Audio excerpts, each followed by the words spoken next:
एक ऐसा गांव जहां भटकती है 15 आत्माएं और साथ ही आम लोगों के लिए किसी बुरे सपने से कम नहीं है यहाँ रहना। यहाँ लोगों को सुनाई देती है ऐसी डरावनी आवाजें कि आप जानेंगे तो रह जाएंगे हैरान। देखिए, दुनिया का ऐसा अनोखा गांव जहां लोगों को सुनाई देती हैं रोने की आवाजें। Guinness book of world record में सबसे डरावने गाँव के तौर पर दर्ज हुआ है नाम। दुनिया में बहुत सी अलग अलग चीजें और जगह मौजूद हैं जिनके बारे में हम इतना नहीं जानते हैं। कई बार तो कुछ कहानियां हमें सिर्फ मजाक लगती हैं, लेकिन जो लोग इसे एक्सपीरियंस कर चुके हैं उनका मानना है कि हर कहानी में कुछ सच्चाई जरूर होती है। एक ऐसी ही कहानी है यूके के उस भूतिया गांव की जिसके सबसे डरावने होने की बात पर Guinness book of world record की भी मोहर लग चुकी है।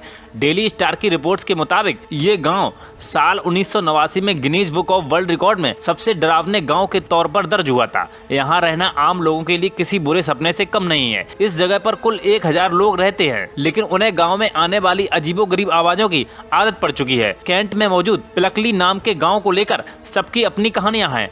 कहा जाता है कि इस गांव में 18वीं सदी में किसी की मौत हो गई थी, तब से उसका भूत इलाके में घूमता रहता है। स्थानीय लोग तो ये भी दावा करते हैं कि शख्स हाईवेमैन था और उसे तलवार से मारकर पेड़ पर लटका दिया था। वहीं जंगल में लोगों को एक टीचर का शव भी कई बार दिख जाता है। इतना ही नहीं, एक मिस्त्री की दीवार से कुचलने की वजह से मौत हो गई थी। बताते हैं उसकी चीखें भी गाँव में गूंजती रहती है। 1100 में एक महिला की भी मौत हो गई थी जिनकी आत्मा चर्च के मैदानों में घूमती है। लोग उसे रेड लेडी कहते हैं। दावे तो ये भी किए जाते हैं कि यहाँ एक व्हाइट लेडी का भी भूत मौजूद है जो चर्च के आसपास घूमता है। उसे बहुत से लोगों ने उस लाइब्रेरी में भी देखा है जो जलने की वजह से 1952 में तबाह हो गई थी। वैसे तो ये जगह रहने के लिए बिल्कुल परफेक्ट लगती है, लेकिन यहाँ की कहानियां सुनने के बाद शायद ही कोई ये हिम्मत दिखाए। जंगलों में दिन में भी जो लोग घूमते हैं उन्हें अजीबोगरीब आवाजें सुनाई देती हैं। Bureau report D4U news.